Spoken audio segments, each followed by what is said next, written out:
আসসালামু আলাইকুম, সবাই কেমন আছেন? আশা করছি সবাই ভালো আছেন।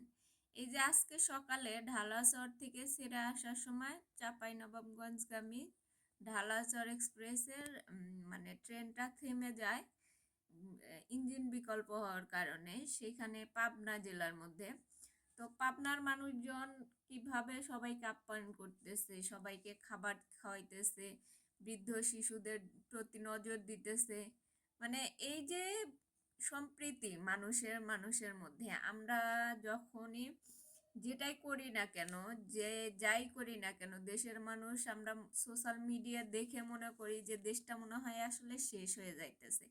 আসলে দেশটা শেষ হয়ে যাইতেছে না। গ্রামের মানুষ এখনো সহজ সরল মানুষজন, তারা এখনো মানুষকে এইভাবে সাহায্য করে যাইতেছে।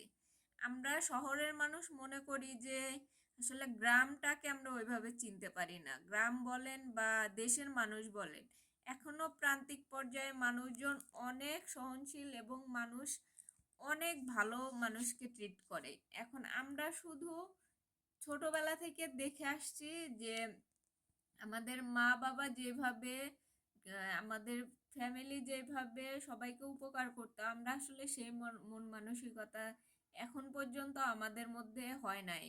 তার পরবর্তীতে গিয়ে আমাদের আগামী প্রজন্ম যারা, তারা আসলে যে জিনিসগুলা শিখতেছে না সেটা হচ্ছে এইগুলা, যে এই যে মানুষকে সাহায্য করা, মানুষ বিপদগ্রস্ত মানুষকে কিভাবে সাহায্য করতে হবে। শুধু যে টাকা পয়সা, রাস্তাঘাটে ভিখারি বসে আছে তাদেরকে টাকা পয়সা দিলেই যে আসলে মানে দান করা হয় সেটা কিন্তু না। মানুষের এই যে ছোট ছোট কাজগুলা, এই যে মানুষকে সহযোগিতা করা, এই জিনিসগুলো কিন্তু আমাদের সমাজের মধ্যে অনেকটা কমে গেছে। তাই আমাদের উচিত আমাদের সন্তানদেরকে এরকম শিক্ষা দেওয়া, যে শিক্ষাটা পেলে তারা ভবিষ্যতে এরকম সবারই উপকার করতে পারবে। যে কোনো বিপদগ্রস্ত মানুষ, অভাবগ্রস্ত মানুষকে এইভাবে আহ, এগিয়ে আসতে পারবে এবং তাদের পাশে দাঁড়াতে পারবে। এভাবে সহযোগিতা করলে তাদের মন মানসিকতাও একসময় অন্যরকম একটা চেঞ্জ আসবে। তো আপনারা যারা সন্তানের বাবা মা আছেন, অবশ্যই সন্তানকে এ ধরনের নিউজ দেখাবেন যে কিভাবে মানুষকে হেল্প করতে হয়। আর এই ধরনের হেল্পের ক্ষেত্রে কি হয়, দেখা যায় যে সবাই মিলে যখন এগিয়ে আসে, বড়রা যখন এগিয়ে আসে, তখন ছোটরাও কিন্তু ওদের সাথে মানে এক ধরনের ওদের আনন্দ লাগে।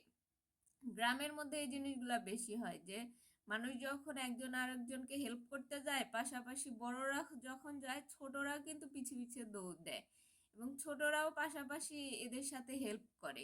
এই জিনিসগুলো আসলে শহরের মধ্যে বা অন্যান্য জায়গায় যারা সব সময় এই যে ফোনে আসক্ত বা এই যে নেটে ডিভাইসে আসক্ত, এই সমস্ত বাচ্চারা কিন্তু ওইভাবে শিখতে পারে না।